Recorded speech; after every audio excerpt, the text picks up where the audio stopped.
और मेरे बच्चों, क्या हाल चाल। Electrostatic force and field, lecture number 14। और आज का हमारा टॉपिक है electric field intensity due to uniformly charge circular disc. यानी आज हम इलेक्ट्रिक फील्ड इंटेंसिटी का फॉर्मूला ड्राइव करेंगे। किसके लिए? यूनिफॉर्म चार्ज सर्कुलर डिस्क के लिए, और उसके एक्सिस पे निकालेंगे। यानी कि जो इलेक्ट्रिक फील्ड ड्राइव करेंगे उसके एक्सिस पे ड्राइव करेंगे। ठीक है, तो चलो शुरू करें आपके अपने फिजिक्स गुरु संजय झा के साथ। क्या? Electric field intensity of a uniformly charge circular disc. तो मान लो ये मैं क्या करता हूं, एक सर्कुलर डिस्क लेता हूं और ये मैंने उसका वैसा ही पोर्शन बना के दिखाया जैसा कि मैंने रिंग में लिया था। तो इसका हम क्या करते हैं, इलेक्ट्रिक फील्ड यहां निकालते हैं। मान लो एक्सिस पे पॉइंट ले लिया P, है ना, ये इसका सेंटर है और इस P का डिस्टेंस यहां से हमने मान लेते हैं x। तो इस P पॉइंट पे क्या करना है हमें, इस सर्कुलर चार्ज डिस्क का मान लेते हैं, इस पे पॉजिटिवली चार्ज है, इस तरह से होगा, इस पे पूरे पे यूनिफॉर्मली चार्ज होगा डिस्क ये। और कैसा चार्ज है, मान लो ये पॉजिटिवली चार्ज डिस्क है ना। तो इसके एक्सिस पे हमें क्या करना है, इलेक्ट्रिक फील्ड इंटेंसिटी का एक्सप्रेशन ड्राइव करना है। तो मान लेते हैं इसके एक्सिस पे पॉइंट हमने ले लिया P, और इस P पॉइंट पे यहां पर मान लो हमें इलेक्ट्रिक फील्ड इंटेंसिटी निकालनी है। ठीक है, तो देखो ये जो डिस्क है, disc is suppose to be made by infinite number of rings. कोई भी डिस्क किससे बना हो सकता है, या किससे हम कह सकते हैं कि डिस्क किससे बना है? Disc is made by the infinite number of circular rings. बहुत सारे सर्कुलर रिंग्स है, इनफाइनाइट नंबर, तो बहुत सारे रिंग्स है। मान लो कॉन्सेंट्रिक सर्कुलर रिंग्स, उन सब रिंग्स का, जैसे एक रिंग, दो रिंग, तीन रिंग, चार रिंग, पांच रिंग, सबको पिचका दो तो क्या बन जाएगा, पेस्ट कर दो तो एक डिस्क जैसा दिख जाएगा वो, है ना। जैसे मान लो ये मैंने एक डिस्क लिया तो क्या होगा, ये एक डिस्क, दो रिंग, कई सारे रिंग से मिलकर इनफाइनाइट नंबर्स ऑफ रिंग से मिलकर क्या बना हुआ है, ये डिस्क बना हुआ है। तो हम क्या करते हैं कि कोई भी एक इनमें एक डिस्क, इस डिस्क में एक कोई भी एक छोटा सा पोर्शन ले लेते हैं, सर्कुलर पोर्शन रिंग की तरह, और उसका इलेक्ट्रिक फील्ड पहले लिखते हैं कि उसके एक्सिस पे इलेक्ट्रिक फील्ड कितना होगा। तो मान लो इसके सेंटर से कुछ डिस्टेंस पे गया, मान लिया r डिस्टेंस पे गया, है ना, और r डिस्टेंस पे जाकर के एक छोटा सा एलिमेंट ले लिया dr, और इसका यानी कि ये बन गया हमारा ऐसा एक सर्कुलर रिंग टाइप का बन गया, एक रिंग टाइप का बन गया। तो पहले हम क्या करते हैं, इस रिंग के ऊपर जो भी चार्ज है जिसका रेडियस r और विड्थ ले ली इसकी dr, उसका इलेक्ट्रिक फील्ड कहां निकालते हैं, इस P पॉइंट पे निकालते हैं, यहां पर निकालते हैं इसका इलेक्ट्रिक फील्ड इंटेंसिटी।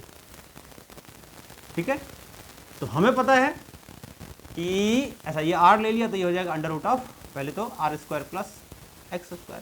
हमें पता है कि रिंग के जो एक्सिस पे इलेक्ट्रिक फील्ड होता है वो इसके एक्सिस के अलोंग होता है। याद होगा आपको, लेक्चर नंबर 13 में हमने देखा था कि जो y कंपोनेंट था वो कैंसिल हो गया था, तो जो नेट इलेक्ट्रिक फील्ड होता था एक्सिस पे, वो एक्सिस के अलोंग ही होता था। अगर पॉजिटिवली चार्ज है तो नेट इलेक्ट्रिक फील्ड जो आएगा इधर आएगा, नेगेटिवली चार्ज है तो रिंग की तरफ आ जाएगा, यानी कि रिंग के सेंटर की तरफ आ जाएगा। तो पॉजिटिवली है तो अवे फ्रॉम द रिंग। मान लेते हैं इस छोटे से पोर्शन का जो इलेक्ट्रिक फील्ड है यहाँ पर वो DE है, और ये इस डायरेक्शन में होगा electric field away from the ring, क्योंकि रिंग जो है पॉजिटिवली चार्ज है। तो इस छोटे से पोर्शन का अगर मैं यहाँ इलेक्ट्रिक फील्ड निकालूं तो क्या होगा, उसके लिए एक और चीज करना पड़ेगा। इस छोटे से पोर्शन पे हमें कितना चार्ज है, ये जो सर्कुलर पोर्शन हमने लिया, इस छोटे से सर्कुलर पोर्शन पे कितना चार्ज है, वो चार्ज हमें चाहिए। तो उसके लिए मान लो मैं इसका एक और डायग्राम आपको बना के दिखाता हूं, और ये मान लो डिस्क मैंने अब ऐसे सामने से देखेंगे डिस्क हमें ऐसा दिखाई देगा कुछ, है ना। ये इसका सेंटर था वो, ठीक है। यहां पर मैंने के लिए क्या ले लिया, एक सर्कुलर पोर्शन ले लिया ऐसे, ये मैंने एक सर्कुलर पोर्शन ले लिया इसका, इस सर्कुलर पोर्शन का मैंने रेडियस कितना लिया r, विड्थ कितना लिया इसका मैंने, ये मान लो यहां से यहां तक dr ले लिया मैंने इसके विड्थ। ठीक, यानी कि ये सर्कुलर पोर्शन लिया है ये वाला, जिसका कि रेडियस है r और विड्थ है r। तो मुझे इसका इलेक्ट्रिक फील्ड निकालना है P पॉइंट पे, तो मुझे इसका चार्ज चाहिए, इसका चार्ज चाहिए। तो उसके लिए मान लो इसको मैं काट करके हटा दूं, इस पोर्शन को अगर मैं काट करके, ये मान लो ये मैंने इसको काट करके यहां से हटा दिया, ये काट दिया और काट के हटा दिया, ठीक। और काटने के बाद इसको यहां से फाड़ के अलग कर दूं तो इसको ऐसे फैला दूंगा, इसको ये ऐसे फैल जाएगा। यानी कि इसको यहाँ लो, मान लो यहाँ से काटा और ये ऐसे फैला दिया तो लगभग ये ऐसा हमें रेक्टेंगल की तरह दिखाई देगा। जिस रेक्टेंगल की जो लेंथ होगी वो ये होगी, यानी कि 2πr, ये इस रेक्टेंगल की लेंथ हो जाएगी, विच इज दिस। ये जब इसको ऐसे खोलेंगे तो ये फैल के ये सीधा ये चीज जो है बिल्कुल सीधी हो जाएगी और ये हो जाएगा इसका विड्थ जो कि है यहां पर dr। तो यानी कि मुझे इस चीज का चार्ज चाहिए कि इसके ऊपर कितना चार्ज प्रेजेंट है। तो क्योंकि जब एक लाइन चार्ज होता है तो लाइन चार्ज पे हम क्या लेते हैं, लीनियर चार्ज डेंसिटी, लैम्बडा से डिनोट किया था हमने, याद होगा। ऐसे ही अगर चार्ज सरफेस पे होता है तो क्या बोलते हैं, सरफेस चार्ज डेंसिटी। तो अगर मैं सिग्मा मान लूं कि सिग्मा क्या है, surface charge density of disc, मान लो डिस्क के ऊपर जो सरफेस चार्ज डेंसिटी है सिग्मा है, तो इस पोर्शन पे कितना चार्ज होगा, तो charge on small circular ring of radius r and width dr। तो सिग्मा का मतलब चार्ज पर unit area, surface charge density का मतलब चार्ज पर यूनिट एरिया। तो इसका एरिया पहले क्या होगा, देखो a da मान लेते हैं इसका एरिया, तो कितना होगा इसका एरिया, लेंथ इंटू ब्रेथ, ये आ गया। ठीक है, तो चार्ज पर यूनिट एरिया इज सिग्मा, तो इस पर कितना चार्ज मान लेते हैं dq, this will B 2πr into dr और इंटू सिग्मा, यानी कि यूनिट एरिया पे इतना चार्ज, तो इतने एरिया पे कितना चार्ज, एरिया से मल्टीप्लाई कर दो, this will be the charge on this circular ring. समझ में आ गया। तो इस चार्ज को लेकर के, यानी इस चार्ज को लेकर के, रिंग के चार्ज को लेकर के इस P पॉइंट पे इलेक्ट्रिक फील्ड मैंने क्या मान लिया, DE। तो DE कितना होगा भाई, DE विल बी, याद करो इससे पहले वाले लेक्चर में, यानी लेक्चर नंबर 12 में हमने क्या किया था, electric field intensity of the charge ring, याद है फार्मूला, नहीं है तो देखो, K Q यहां पर DQ और X distance from the centre of ring upon r² plus x² की पावर 3/2, ये हो गया। अच्छा, इसमें जो पूरा रिंग है उसका भी हम कुछ रेडियस ले लेते हैं। Let the radius of the ring is capital R, यानी ये जो यहां ये है रिंग का रेडियस कैपिटल R हो गया। तो ये हमारी इलेक्ट्रिक फील्ड इंटेंसिटी आ गई किस पॉइंट पे, इस P पॉइंट पे, किसका, इस चार्ज्ड रिंग का। ठीक है, अब इसकी वैल्यू पुट करता हूं, देखो K dq क्या है हमारा, 2πr dr into sigma into x divided by r² plus x² की पावर 3/2। ये इलेक्ट्रिक फील्ड इंटेंसिटी आ गया इस रिंग का P पॉइंट पे।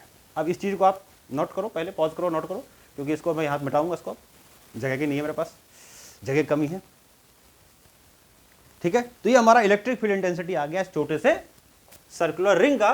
अभी हम क्या करते हैं, पूरे रिंग का इलेक्ट्रिक फील्ड इंटेंसिटी निकालते हैं, कितना आएगा। तो क्या करेंगे, इसको अब इंटीग्रेट कर देंगे। तो total electric field intensity, field intensity, total electric field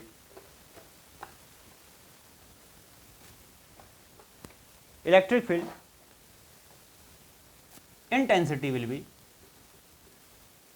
इसको क्या करोगे, अब इंटीग्रेट करोगे तो DE का हो जाएगा E, इंटीग्रेट करेंगे K 2πr dr sigma into x divided by r² plus x² की पावर 3/2, ये r² प्लस x² की पावर 3/2। लिमिट क्या लोगे इसमें, लिमिट क्या जाएगा, r यहां पर वेरिएबल देखो, x फिक्स है भाई, फिक्स पॉइंट पर हमें इलेक्ट्रिक फील्ड इंटेंसिटी निकालनी है, छोटे से रिंग का हमने लिया है, और इसको यहां से स्टार्ट करके, जीरो से स्टार्ट करके कहां तक फैला देंगे, पूरा रेडियस तक, यानी कि ये रेडियस जो आएगा जीरो से लेकर कहां तक जाएगा, कैपिटल R तक। तो जीरो से कैपिटल आर। वेरिएबल यहाँ पर मतलब स्मॉल आर है, small R is the radius, तो रेडियस कहाँ से कहाँ तक हो सकता है, 0 से लेकर कैपिटल आर, क्योंकि capital R is the maximum distance जहाँ तक वो रेडियस बढ़ सकता है, तो 0 से आर। अब क्या करोगे, जो कांस्टेंट है पहले उसको बाहर ले जाओ, बाकी की चीज बाद में देखते हैं। तो आर को छोड़ के बाकी सब कांस्टेंट है, तो k into 2 pi sigma x, ये सब बाहर आ गया। अंदर खाली क्या रहेगा यहां पर, R D R divided by R square plus x square की पावर 3/2। ये हमारा लिमिट है इसमें, और 0 से r। तो ये इलेक्ट्रिक फील्ड इंटेंसिटी आ गई। अब इसको क्या करना है, हमें जस्ट इंटीग्रेट करना है। अब जब इसको इंटीग्रेट करेंगे तो इसके लिए आपको इंटीग्रेशन अच्छे से आना चाहिए। तो मैं कैसे इंटीग्रेट करता हूं, देखो जैसे करूंगा, अगर आपके पास मैथ्स है तो आप उसमें सीखोगे, नहीं तो इंटीग्रेशन के बेसिक कंसेप्ट आपको पता होने चाहिए। क्या करेंगे इसमें हम, देखो कैसे इंटीग्रेट करेंगे कि R square plus x square को मान लिया मैंने टी स्क्वायर, टी कुछ भी मान लो, एक्स वाई जेड, एक्स तो है तो वाई मान लो, कुछ भी मान लो, तो मैंने टी स्क्वायर इसको मान लिया। ठीक, अब इसको दोनों तरफ डिफरेंशिएट करूं तो 2r dr, x क्योंकि कांस्टेंट है, कांस्टेंट का डिफरेंशिएट क्या होता है, 0, यहां हो जाएगा 2t dt, इसका हो गया 0, r स्क्वायर का 2r, t स्क्वायर का 2t dt, 2 से कट गया 2, तो जहां पर भी होगा r dr उसको लिख दूंगा मैं t dt, और जहां पर भी है r square plus x square उसके लिए लिख दूंगा मैं t स्क्वायर, उसकी जगह मैं लिख दूंगा टी स्क्वायर। ठीक, तो लिखते हैं टी स्क्वायर, देखो इसमें वैल्यू पुट करो। अच्छा, लिमिट भी चेंज का होगा, देखो जब यहां पर वेरिएबल आर है, अब लिमिट हो जाएगा टी, तो लिमिट विल ऑल्सो चेंज। तो लिमिट कैसे चेंज करेंगे, देखो आर की वैल्यू कहां से स्टार्ट होगी, 0 से। तो अगर मैं यहां आर की वैल्यू डालू 0, लिमिट बताता हूं लिमिट कहां से कहां तक होगा, तो आर की वैल्यू अगर 0 है, इफ आर इक्वल्स टू 0, तो टी इक्वल्स टू एक्स, तो t की जो लोअर लिमिट हो जाएगी वो हो जाएगी x। अगर अब t r की वैल्यू कहां तक जा सकती है, कैपिटल स्मॉल r की वैल्यू कैपिटल R तक। तो अगर x r की वैल्यू कैपिटल R है तो r square plus x square ये t स्क्वायर हो जाएगा, तो t हमारा आ जाएगा under root of are square plus x square. तो अपर लिमिट हो गया इसका R square plus x square, तो अपर लिमिट की जगह हम लिख देंगे ये, यानी कि t की लोअर लिमिट है x और t की अपर लिमिट है, क्या करा है मैंने देखा कि r की मिनिमम वैल्यू क्या है, जब r की मिनिमम होगी तो t मिनिमम, r की मिनिमम है 0, r की मैक्सिमम है r, तो t भी मैक्सिमम, तो इसका मैक्सिमम लिमिट आ गया। तो ये मैंने r की मिनिमम और मैक्सिमम लिमिट निकाल दी। अब मैं क्या करता हूं, देखो लिमिट भी चेंज कर देता हूं और वेरिएबल भी चेंज कर देता हूं, तो e कितना हो जाएगा, e will be equal to k into 2 pi into X. Integration क्या करूंगा, देखो कहां से कहां तक, upper lower limit is x, upper limit is under root of are square plus x square, R square plus x square, और यहां हो जाएगा आर डी आर की जगह क्या लिखेंगे, देखो आर डी आर की जगह ये टी डी टी, और R square plus x square को क्या मान लिया मैंने, टी स्क्वायर, तो टी स्क्वायर की पावर 3/2 ये आ गया। अब मैं सब कुछ यहां से चेंज कर दिया, देखो सारे के सारे वेरिएबल मैंने किस फॉर्म में कर दिए, सारे के सारे वेरिएबल यहां पर मैंने टी की फॉर्म में कर दिया है, जो कांस्टेंट था उसको मैंने बाहर निकाल दिया है। तो यहां तक आप पॉज करके नोट करो।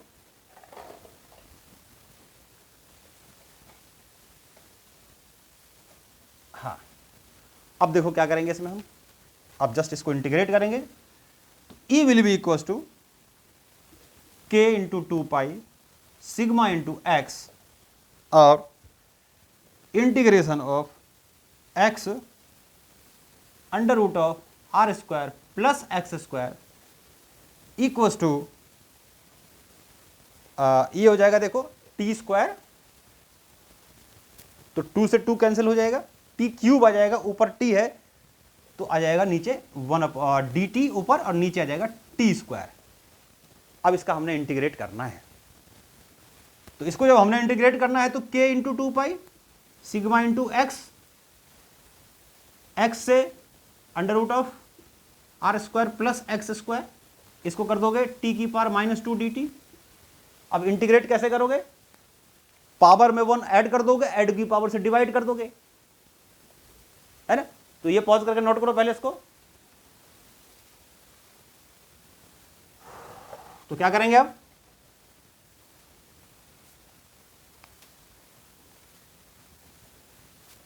क्या करेंगे इसमें, अब यह हमारा इंटीग्रेट हो जाएगा k into 2 pi sigma into x, और इंटीग्रेट जब करेंगे तो पावर में 1 ऐड कर देंगे, तो -2 + 1 टी की पावर -1 डिवाइडेड बाई -1, ये इंटीग्रेट हो गया। और इंटीग्रेट जब हो गया तो लिमिट डाल देंगे x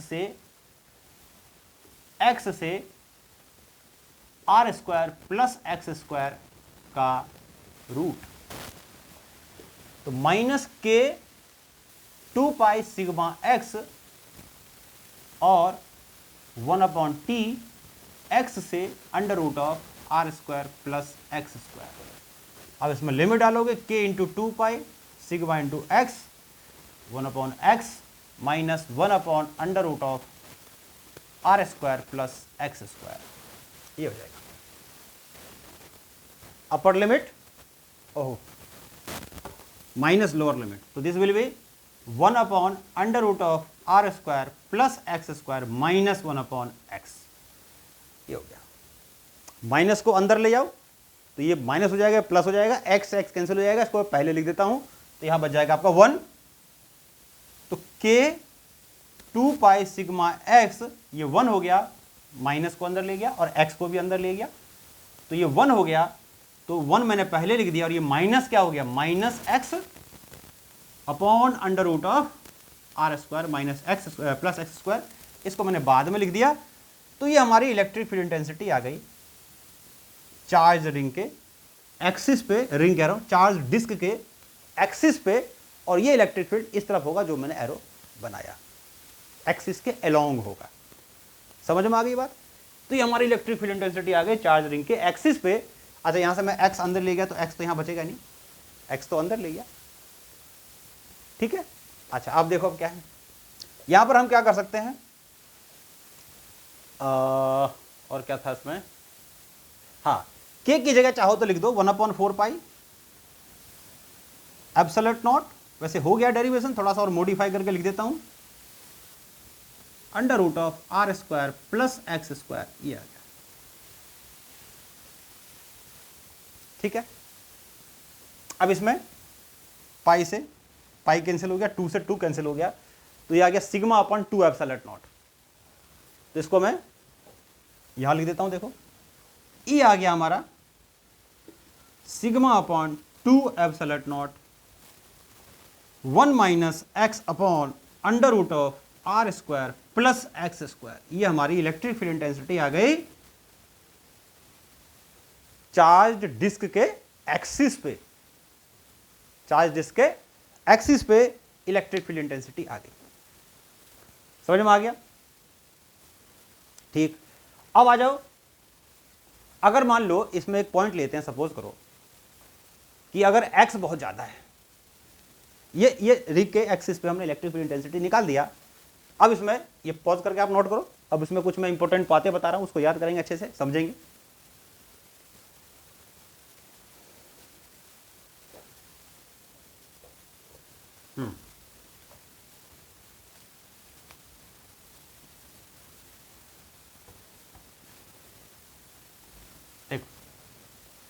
इसमें मान लो एक केस लेते हैं कि अगर हम x को बहुत बहुत बहुत बहुत बड़ा ले लें r से, है ना, बहुत बड़ा ले लें, तो क्या हो जाएगा, नीचे जो है X square plus R square को लगभग फिर हमें एक्स स्क्वायर लिखना पड़ेगा, रूट के बाहर आ जाएगा x, तो e कितना आ जाएगा, तो e कितना आ जाएगा फिर, ये sigma upon 2 absolute not 1 minus 1 यानी कि 0। बहुत दूर अगर निकालेंगे तो electric field intensity will be 0, electric field intensity of the charge ring will be 0। कब, जब डिस्टेंस बहुत ज्यादा होगा, यानी कि r square plus x square को मैंने x स्क्वायर लिख दिया क्योंकि x r से बहुत बड़ा है, तो यहां पर खाली एक्स स्क्वायर आ गया, ऊपर एक्स है, एक्स कैंसिल हो गया, 1 - 1 0, इलेक्ट्रिक फील्ड भी 0। दूसरा केस, अगर मैं एक केस ले लूं कि x बहुत बहुत बहुत बहुत छोटा है r से, तो इसका मतलब क्या हो गया? इसका मतलब ये हो गया कि जो r है बहुत बड़ा होगा x से, तो r square plus x square को r स्क्वायर लिख दोगे, और क्योंकि ऊपर देखो x है बहुत छोटा है r से, तो कहने का मतलब ये है कि जो r square plus x square है उस केस में हम लिख देंगे नियरली इसको r स्क्वायर, है ना, और जब r स्क्वायर लिख दोगे तो ये आ जाएगा x बाई आर, और x बाई आर बहुत बहुत बहुत छोटा हो जाएगा, किससे? 1 से। तो नियरली हम ऐसा कर सकते हैं कि x बाई आर को फिर नियरली क्या ले लिया जाएगा? 0, यानी x by R is very small, nearly equal to 0। और उस केस में जो फिर इलेक्ट्रिक फील्ड इंटेंसिटी आ जाएगी हमारी, वो हो जाएगी सिग्मा अपॉन 2 एप्सिलॉन नॉट, जो कि कांस्टेंट है। देखो बड़ी इंपॉर्टेंट बात, कांस्टेंट है, यानी कि एक चार्ज्ड सर्कुलर प्लेट है ना, उस चार्ज सर्कुलर प्लेट के एक्सिस पे, और वो डिस्टेंस अगर बहुत कम है यानी प्लेट के बहुत पास है। देखो सबसे पहली बात तो यहां ध्यान रखो कि जो डिस्टेंस है ना, ये एक रिलेटिव टर्म है। डिस्टेंस क्या है? रिलेटिव टर्म है, यानी हम जब बोलते हैं कि डिस्टेंस कम है, अबे कम है तो किसके रिस्पेक्ट में कम है? किसी के रिस्पेक्ट में तो कम होगा ना। अगर मैं कहूं कि मेरा डिस्टेंस कम है, क्या कम है? किसके रिस्पेक्ट में डिस्टेंस कम है? किसी से कंपेयर कर रहा हूं ना, है ना। तो यहां जो मैं कंपेयर कर रहा हूं डिस्टेंस को, वो उसके रेडियस से कर रहा हूं, है ना। यानी कि ये मान के चल रहा हूं कि जो जहां पर हमें इलेक्ट्रिक फील्ड इंटेंसिटी निकालनी है, वो डिस्टेंस डिस्क के रेडियस से बहुत छोटा है। तो ऐसे मान लो कि मेरे ऊपर आसमान है पूरा, यानी मान लो एक चींटी खड़ी है दीवार के बीचों बीच में, तो चींटी के लिए पूरा दीवार क्या है? इनफाइनाइट। कुतुब मीनार के सामने खड़े हो जाओ, बुर्ज खलीफा के सामने खड़े हो जाओ, तो उसके साइज के सामने है हमारा डिस्टेंस क्या? इन्फिनिटी। तभी तुम्हें ऊपर देखना पड़ता है, बिल्कुल ऐसा लगता है वर्टिकली ऊपर है ना। तो कहने का मतलब क्या है कि डिस्टेंस अपने आप में एक रिलेटिव टर्म है। अगर मैं कह रहा हूं कि जहां पर हमें इलेक्ट्रिक फील्ड निकालनी है डिस्क की, वो बहुत पास है, इसका मतलब उस डिस्टेंस के कंपैरिजन में जो डिस्क का रेडियस है, यानी कि जो डिस्क का रेडियस है, ये डिस्क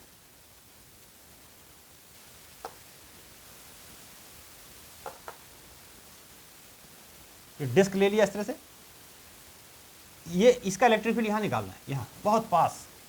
तो इस डिस्क के कंपैरिजन में ये डिस्टेंस बहुत कम है। कितना होगा इलेक्ट्रिक फील्ड इस पॉइंट पे? Sigma by.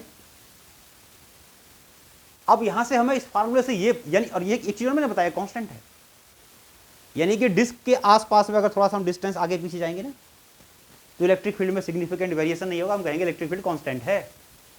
इलेक्ट्रिक फील्ड क्या है? कांस्टेंट है। अब इस फार्मूले को देख करके अगर मान लो खाली मुझे ये फार्मूला लिख दिया गया, तो क्या पता लग रहा है कि ये सर्कुलर है कि स्क्वायर है कि रेक्टेंगल है, कैसा है, क्या पता लग रहा है? अगर मान लो कि सर्कुलर की जगह अगर मैं स्क्वायर शेप का ले लूं, ये डिस्क प्लेट, चार्ज प्लेट ले लूं, किस शेप का? रेक्टेंगल शेप का ले लूं मान लो। इस रेक्टेंगल के सामने अगर यहां कोई खड़ा है बिल्कुल छोटा सा पॉजिटिवली चार्ज है, तो उसका भी तो फिर सिग्मा बाई 2 एप्सिलॉन नॉट ही होगा। तो कहने का मतलब ये जो फार्मूला है ये कॉमन फार्मूला आ गया। ये डिस्क, ये एक चार्ज डिस्क के लिए भी हो सकता है, ये चार्ज रेक्टेंगुलर डिस्क के लिए भी हो सकता है, रेक्टेंगुलर प्लेट के लिए भी हो सकता है, और क्या कहते हैं इसको, स्क्वायर प्लेट के लिए भी हो सकता है, किसी भी शेप के लिए हो सकता है, प्लेट के किसी भी शेप के प्लेट के लिए हो सकता है, बशर्ते कि जो प्लेट का साइज है बहुत बड़ा है इस कंपेयर टू द डिस्टेंस, यानी इसको बहुत पास में निकाल रहे हैं। तो ये sigma by 2 epsilon naught electric field intensity आ गई, कांस्टेंट आ गई अगर हम डिस्क के बहुत पास आते हैं तो। समझ में आ गई बात? इन्फिनिटी पे जाएंगे तो इंटेंसिटी विल बी 0, बिल्कुल क्लोज आएंगे तो intensity will be sigma upon 2 epsilon not. समझ में आ गई बात? अच्छा, अब एक चीज देखो, यही चीज जो हम ना गॉस थ्योरम से भी करेंगे, जब हम इलेक्ट्रिक फ्लक्स, इलेक्ट्रिक फील्ड में ही जब इलेक्ट्रिक फ्लक्स करेंगे, गॉस थ्योरम करेंगे, तो गॉस थ्योरम का यूज करके हम क्या करेंगे, एक सर्कुलर प्लेट का या किसी भी टाइप के प्लेट का, चार्ज प्लेट का इलेक्ट्रिक फील्ड इंटेंसिटी निकालेंगे कुछ डिस्टेंस पे, और वो हम भी मान लेंगे वो डिस्टेंस प्लेट के सामने बहुत कम है, यानी कि इनफाइनाइट प्लेट है। ठीक है, तो वहां पर हम गॉस थ्योरम से भी करेंगे, यहां पर भी मैंने आपको समझाया गॉस थ्योरम ना भी यूज करो तो भी ये हो गया। समझ में आ गया? तो ये हमारा इलेक्ट्रिक फील्ड इंटेंसिटी हो गया किसके लिए? चार्ज्ड डिस्क के लिए, ये फार्मूला हुआ। उसके बाद मैंने आपको बताया ये जो सिग्मा अपन 2 एप्सिलॉन नॉट है, जब डिस्क के बहुत पास में होगा तो यूनिफॉर्म इलेक्ट्रिक फील्ड होगा। अब ये किसी भी शेप के लिए हो सकता है कि sigma by epsilon 2 epsilon not से पता नहीं चल रहा कि कैसा डिस्क है, कोई भी हो सकता है, सर्कुलर भी हो सकता है, रेक्टेंगुलर भी हो सकता है, स्क्वायर शेप का भी हो सकता है, किसी भी शेप का हो सकता है, बशर्ते वो डिस्टेंस बहुत कम हो, यानी डिस्क बहुत बड़ा हो और डिस्टेंस बहुत कम हो उसके कंपेरिजन में, तो हम ये फार्मूला के लिए यूज करेंगे। ठीक है, तो ये आज का हमारा टॉपिक था, electric field intensity of a charge disc. Axis पे निकाला हमने, फिर उसके हमने कुछ पॉइंट्स बनाए। ठीक है, नेक्स्ट लेक्चर में हम क्या करेंगे, कुछ और चीजें लेके आएंगे। तब तक के लिए टाटा बाय, सी यू।